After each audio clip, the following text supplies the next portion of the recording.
नमस्कार दोस्तों, D classes में आपका स्वागत है। आज हम रीजनिंग के प्रैक्टिस सेट 13 देखेंगे। 13 नंबर प्रैक्टिस सेट देखेंगे। इसमें रीजनिंग के 20 इंपॉर्टेंट प्रश्न हैं। यदि आप एसएससी, रेलवे या किसी भी स्टेट एग्जाम की तैयारी कर रहे हैं तो ये प्रैक्टिस सेट आपके लिए काफ़ी महत्वपूर्ण है, इंपॉर्टेंट है, क्योंकि इस प्रैक्टिस सेट में जो प्रश्न दिए गए हैं उसी टाइप के प्रश्न आपके परीक्षा में पूछे जाएंगे। तो चलिए शुरू करते हैं प्रश्न संख्या 1 से। प्रश्न संख्या 1 करने से पहले आपसे रिक्वेस्ट है, वीडियो शुरू से अंत तक जरूर देखिए। वीडियो अच्छा लगे तो लाइक और कमेंट कर दीजिए। चैनल पे नए आए हैं तो प्लीज चैनल को सब्सक्राइब कर लीजिए। अब आते हैं प्रश्न संख्या 1 पर। नीचे दी गई श्रृंखला में प्रश्नवाचक चिन्ह के स्थान पर कौन सी संख्या आएगी? यह एनटीपीसी आरपीएफ में पूछा हुआ प्रश्न है, सीएचएसएल में भी पूछा हुआ प्रश्न है। तो इस प्रश्न का जवाब सही से समझिएगा और इस प्रश्न को पहले समझिए। प्रश्न समझ में आ जाएगा तो जवाब तुरंत आप ढूंढ लेंगे। देखिए, 1 से प्रश्न शुरू हुआ है और 1 के बाद 2 आ गया, 2 के बाद फिर 6 आ गया, 6 के बाद 30 आ गया और 30 के बाद 210 आ गया। 210 बड़ी संख्या 3 अंकों में आ गया। 1 से शुरू हुआ तो क्या किया गया? गुना ही किया होगा, क्योंकि इतनी बड़ी संख्या के रूप में ये सीरीज है तो गुना ही किया गया होगा। आपको तुरंत दिमाग में ये लाना होगा, क्योंकि भाग में तो घटते जाती संख्या, घटाव होता तो घटते जाती, जोड़ होता तो बढ़ती, लेकिन जोड़ में इतनी बड़ी संख्या अचानक नहीं बढ़ पाएगी। तो इसलिए 1 में हम 2 से गुना करके देखते हैं तो 2 में फिर कितना से गुना किए? 3 से, तो 6 में हम 2 के बाद 3 किए, 4 से करेंगे तो 24, 5 से करेंगे तो 30 और 30 में 6 से करेंगे नहीं, 7 से करेंगे तो 7 या 21, 210। देख रहे हैं। अब अगला प्रश्नवाचक चिन्ह के स्थान पे कौन सी संख्या आएगी? अब हम इस संख्या के ऊपर आपके लिए डिस्कशन इसलिए कर रहे हैं कि आप ये 2 सेकेंड के अंदर काम करना है आपको एग्जाम में, लेकिन बेसिक जानकारी होना जरूरी है, इसलिए पूरा डिस्कशन कर रहे हैं। ये 2 से 3 पे आए, 3 से 5 पे आए और 5 से 7 पे आए। ये क्या है? यह एक अभाज्य संख्या है। यह क्या है? एक अभाज्य संख्या है। तो अगली अभाज्य संख्या हम विषम संख्या यदि डालेंगे तो हमारा आंसर गलत हो जाएगा। अगली अभाज्य संख्या हम क्या होता है? तो अगली अभाज्य संख्या गुने 9 नहीं होके 11 हो जाएगा, क्योंकि गुना 9 विषम संख्या है और वह भाज्य है, अभाज्य संख्या नहीं है। जब 210 में 11 से गुना करेंगे तो हमारा आंसर क्या आ जाएगा? हमारा आंसर आ जाएगा 2310। कितना आ जाएगा? 2310। 2310 जहाँ पे ऑप्शन में होगा, 210 को 11 से गुना करेंगे, वो ऑप्शन हमारा सही होगा, जो ऑप्शन बी में दिया हुआ है। तो हमारा ऑप्शन बी क्या हो जाएगा? सही हो जाएगा। अगला प्रश्न क्वेश्चन नंबर 2 है।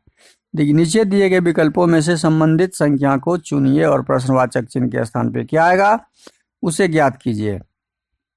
अब यहाँ प्रश्नवाचक चिन्ह के स्थान पे क्या आएगा उसे ज्ञात करने के लिए हम क्या करेंगे? 7777 को 56 के रूप में लाएंगे, या 56 को 7000 के रूप में। इसको इसके साथ संबंध, इसका इसके साथ संबंध। अब ये कैसे ज्ञात करें? 7 बड़ी संख्या को एकदम बहुत छोटी 4 अंकों की संख्या को 2 अंकों की संख्या में बदले हैं। तुरंत आपका दिमाग कहाँ जाना चाहिए? संख्याओं के काउंटिंग पे। संख्या में 4 अंक हैं। 7 हमारा कितने बार है? 4 बार है। तो 7 को 4 से गुना कर देंगे, 7 चौके 28, 28 को 2 से गुना कर देंगे तो 56। हमने 56 ले आया। कैसे 56 लाया? देख, उसी प्रकार हम 4444 का जब ज्ञात करेंगे, 4444, तो 4 4 बार है तो 4 चौके 16 और 2 से गुना कर देंगे। सेम पैटर्न के हिसाब से गुना करेंगे तो 16 दूनी 32। हमारा आंसर यहाँ पे क्या आ जाएगा? 32 आ जाएगा, 2 अंकों में, जो ऑप्शन ए में दिया हुआ है। कहाँ दिया हुआ है? Option A. तो ऑप्शन ए हमारा सही हो जाएगा। अगला प्रश्न है क्वेश्चन नंबर 3। क्वेश्चन नंबर 3 दिया हुआ है, नीचे दिए गए प्रश्न आकृति में लुप्त संख्या ज्ञात करें। लुप्त संख्या यहाँ पे है तो इसको ज्ञात करना है। अब इस देखिए, इधर से देखेंगे हम 1 2 3 4 5 संख्या, उसके बाद 4 संख्या, उसके बाद 3 संख्या, उसके बाद 2 संख्या। अब 2 संख्या को जोड़ का हम देखते हैं क्या आता है। 6 7 6 13 जब जोड़ते हैं इसको तो हमारा 33 आ रहा है। इसको भी जोड़ते हैं तो 33 आ रहा है। मतलब हम सबको संख्या को जोड़ते हैं, बॉक्स के संख्या को, तो हमारा योगफल 33 आ रहा है। तो प्रश्नवाचक चिन्ह के स्थान पे भी क्या आना चाहिए, हमारा 33 आना चाहिए, क्योंकि यहाँ पे संख्या एक ही बॉक्स है, एक ही है। यहाँ 2 बॉक्स था, उसका भी जो योग आपका 33, 3 बॉक्स का योग भी 33, 4 बॉक्स का भी और 5 बॉक्स का भी जोड़ 33 है। तो एक बॉक्स का भी जोड़ 33 ही होगा। तो 33 का 33, तो हमारा आंसर क्या हो गया, ऑप्शन सी। अगला प्रश्न, क्वेश्चन नंबर 4। बेनारेक बनाना है तो सार्क का संबंध महिला के साथ कोई नहीं है, स्नातक का संबंध महिला के साथ कोई नहीं है। तब क्या बनेगा हमारा, ये सार्क का यदि हम बनाते हैं, आपका ये सार्क हो गया डायग्राम, और ये महिला का डायग्राम हो गया, और ये स्नातक का हो जाएगा। तो हमारा आंसर ये बन जाएगा स्नातक का। तो इस प्रकार का ऑप्शन हमारा सी में दिख रहा है, तो हमारा सी आंसर सही हो जाएगा। अगला प्रश्न हो जाएगा क्वेश्चन नंबर 5। एक निश्चित कूट भाषा में स्पेस द बिल को इस मतलब 2 अक्षर का कोड हर एक सेंटेंस का डाला है, हर एक वर्ड का 2 अक्षर का कोड डाला हुआ है। तो इस तरह का जब भी प्रश्न आवे, कुछ एडवांस प्रश्न हैं ये आते हैं आपके, एक क्वेश्चन इस तरह के, इसको कैसे सॉल्व करेंगे, तो इसको सॉल्व करने के लिए कॉमन ढूंढेंगे हम। 2 सेंटेंस लेंगे, दोनों सेंटेंस में कॉमन वर्ड को ढूंढेंगे। ये पहला और दूसरा सेंटेंस जब हम लेते हैं तो इसमें कॉमन वर्ड कौन सा है, ये विलास कॉमन है। विलास और विलास हमें ज्ञात करना था, विलास।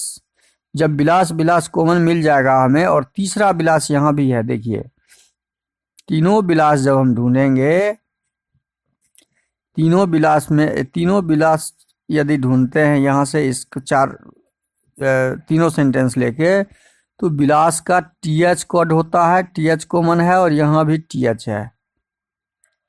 तो विलास का कोड हमारा ज्ञात हो गया TH। अब हम देखेंगे सेकेंड, फर्स्ट और थर्ड को लेके, या फर्स्ट और फोर्थ को लेते हैं, 3 ज्ञात कर लेते हैं। फर्स्ट और फोर्थ सेंटेंस हम लेते हैं, यदि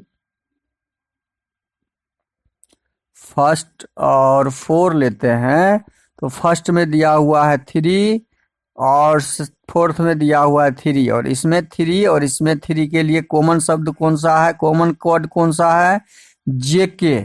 यहाँ JK है और यहाँ JK है, इसका मतलब है 3 का कोड हमारा क्या आ गया, JK आ गया।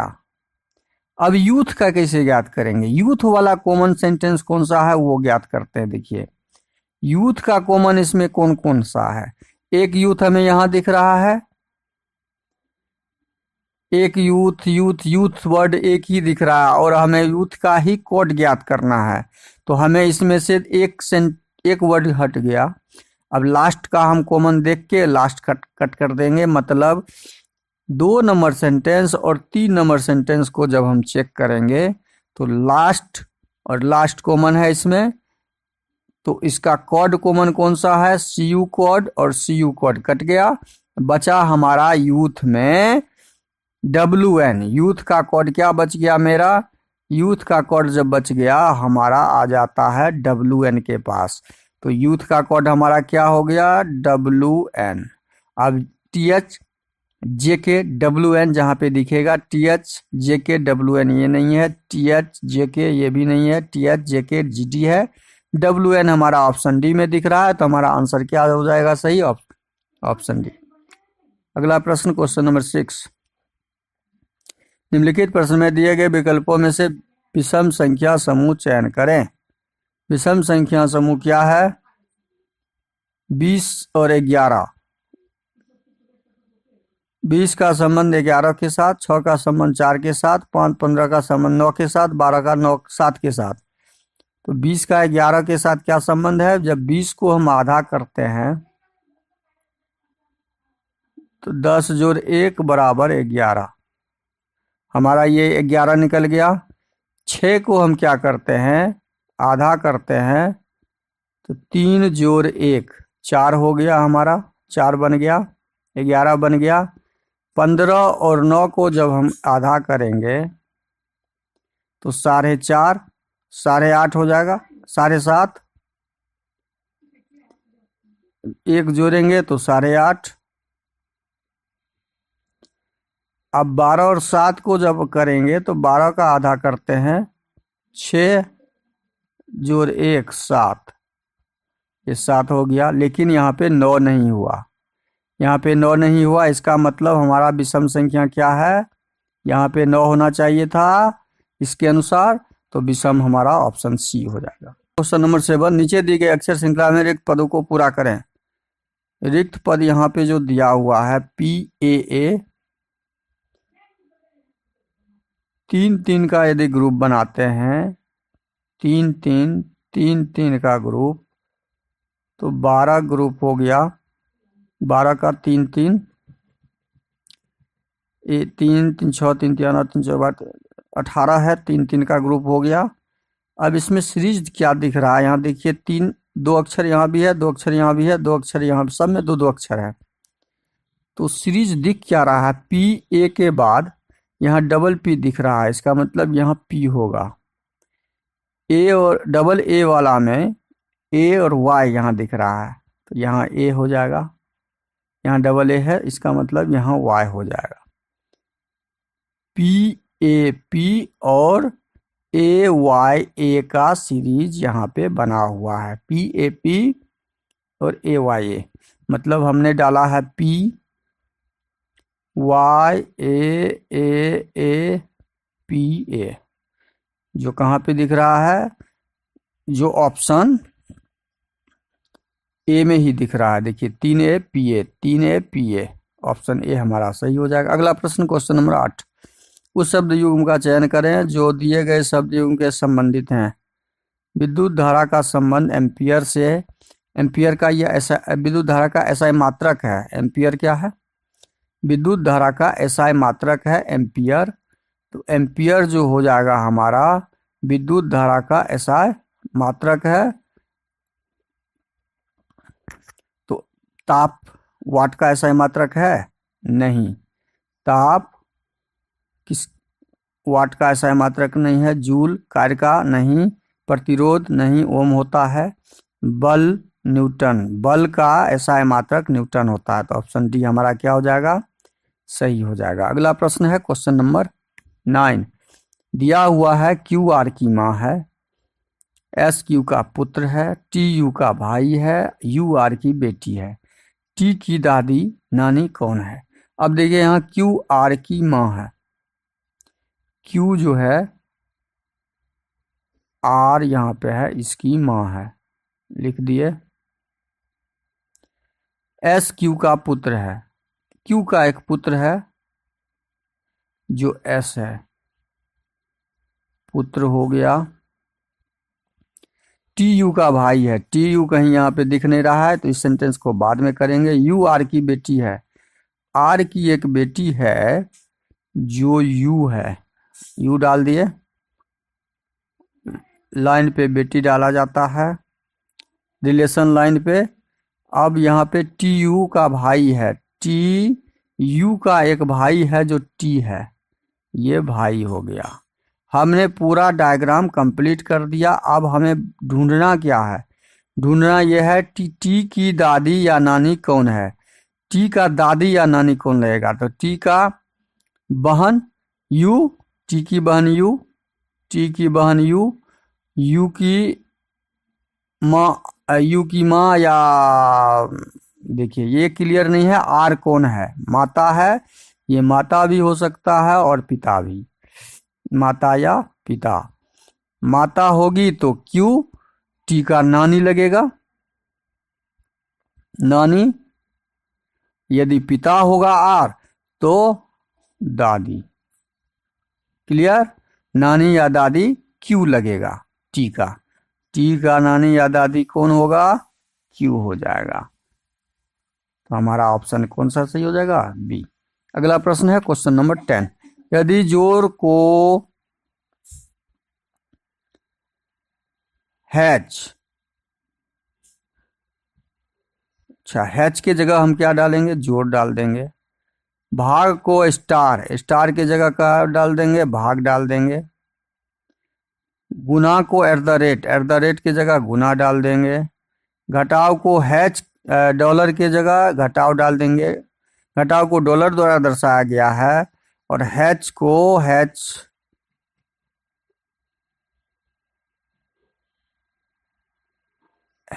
को 20 हैच 38 का मान क्या होगा। हैच को कहाँ दर्शाया है, हैच के बारे में कुछ दिया नहीं। अच्छा, जोड़ को हैच के जगह पे जोड़ आ जाएगा।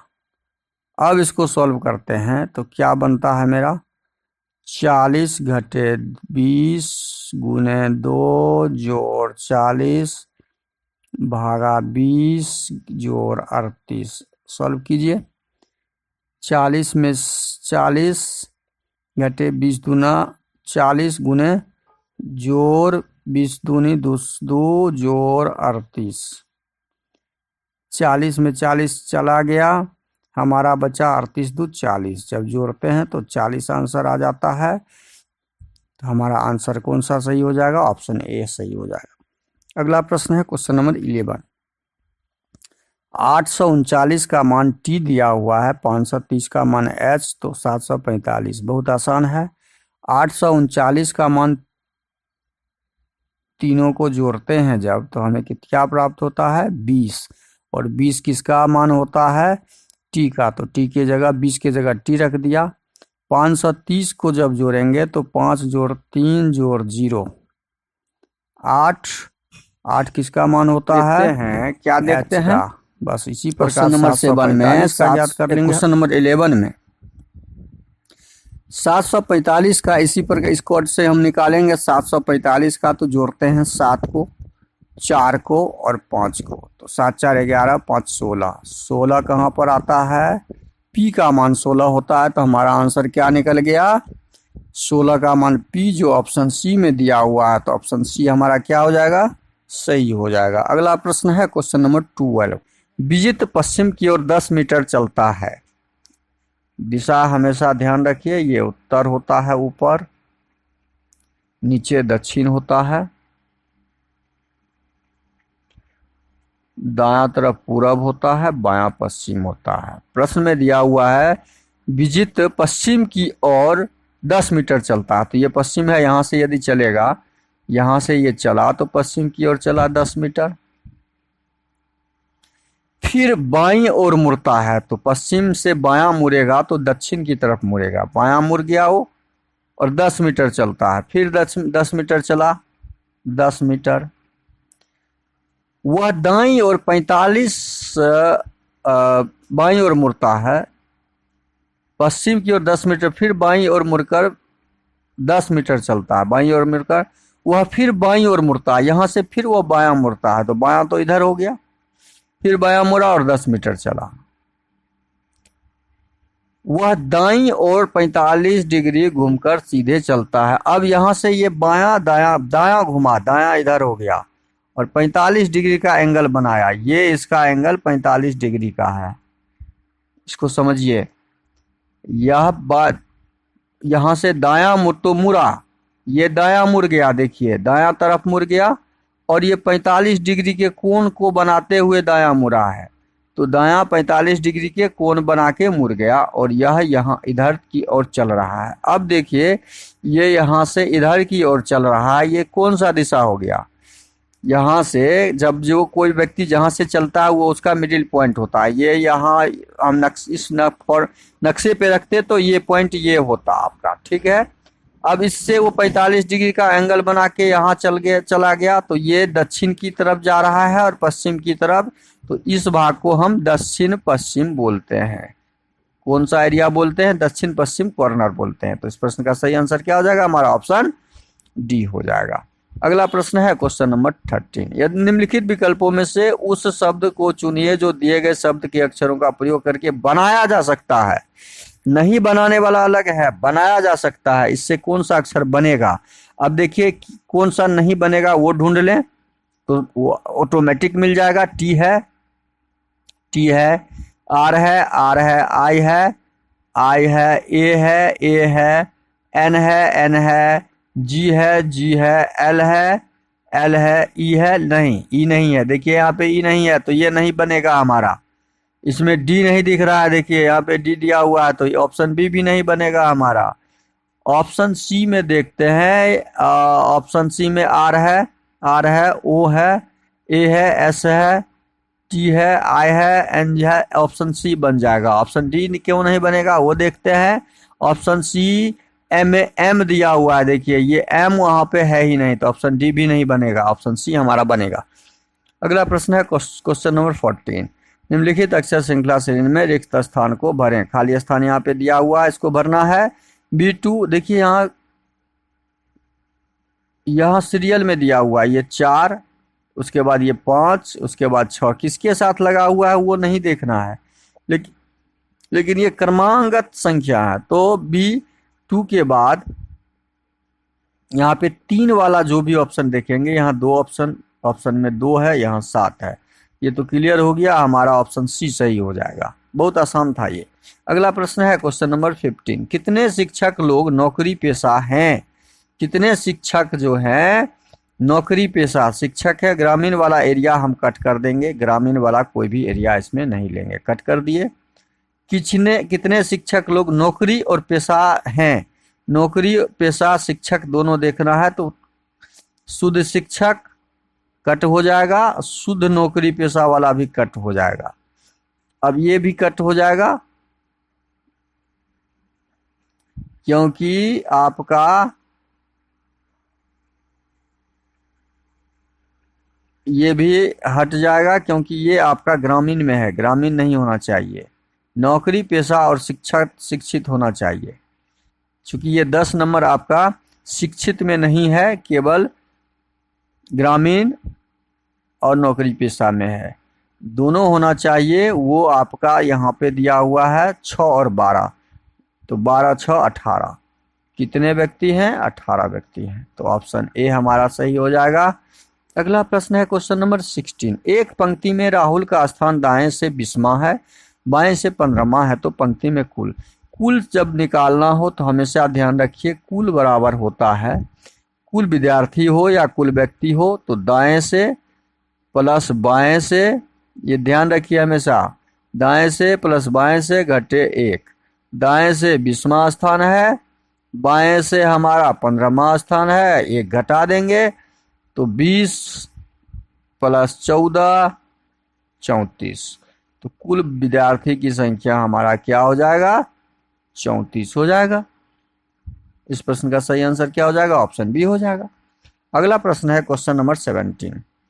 दी गई आकृति में कितने त्रिभुज हैं? देखिए आकृति में यहाँ 2 भाग है, 1 2 3 त्रिभुज तो यहाँ हो गया, यहाँ भी 2 भाग है, 1 2 3 त्रिभुज यहाँ हो गया।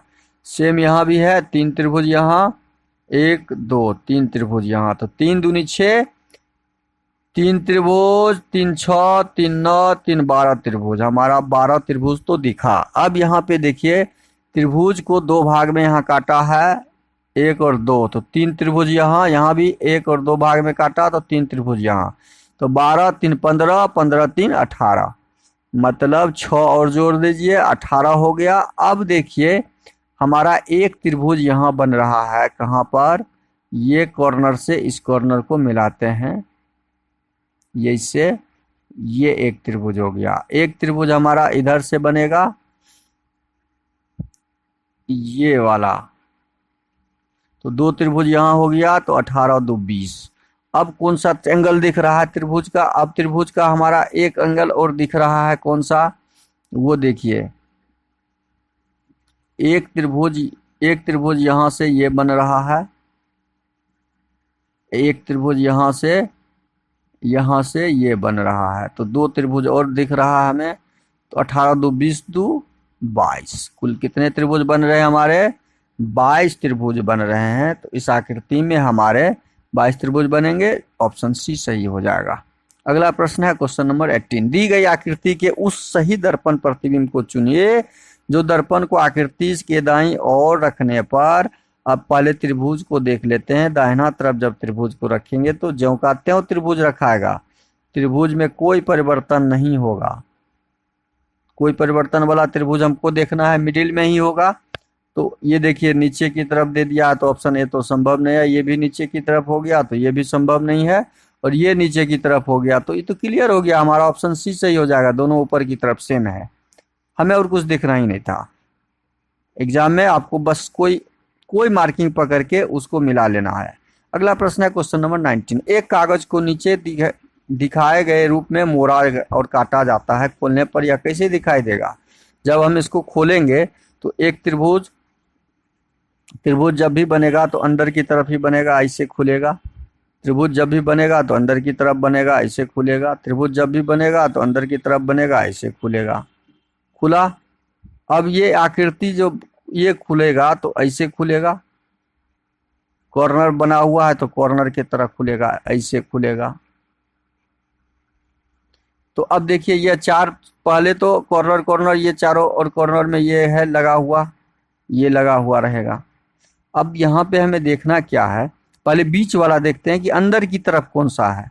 अंदर की तरफ ये तो संभव नहीं है, दो ही दिख रहा है, चार होना चाहिए। चार है यहाँ भी और चार है ये बाहर की तरफ है, देखिए यहाँ, ये होगा नहीं। ये भी बाहर की तरफ है, ये होगा नहीं। अंदर की तरफ ऑप्शन सी और डी में दिया हुआ है। ऑप्शन सी और डी में हमारा ये जो बीच वाला एरिया होगा, बीच वाला एरिया ऐसे बनेगा ठिकरी की तरह, और ये यहाँ पे वर्ग दिया हुआ है, तो ये हमारा ऑप्शन सी नहीं होगा, ऑप्शन डी हो जाएगा इस प्रश्न का। अगला प्रश्न है क्वेश्चन नंबर 20। दिए गए प्रश्न कौन सी आकृति प्रश्न आकृति के पैटर्न को पूरा करती है? यह पूरा भाग है, पूरा भाग का यह आधा भाग है और आधा भाग का यह आधा भाग है। तो यहाँ पर एक आकृति तो ऐसी बनेगी ही जो ऐसे आके सटेगी, ठीक ठीक है। और यह आधे भाग का एक कॉर्नर भाग कटेगा ऐसे। तो इस तरह का जो एरिया हमारा ऑप्शन बी में दिख रहा है तो हमारा ऑप्शन बी सही हो जाएगा। देखिए यहाँ पे ऐसे दिया हुआ है ना, ऑप्शन बी सही हो जाएगा। वीडियो को शुरू से अंत तक जरूर देखिए। वीडियो अच्छा लगे तो लाइक और कमेंट कर दीजिएगा। चैनल पे नए आए हैं तो प्लीज़ चैनल को सब्सक्राइब कर लीजिए। दोस्तों को अधिक से अधिक जरूर शेयर कर दीजिएगा। धन्यवाद। जय हिंद, जय भारत।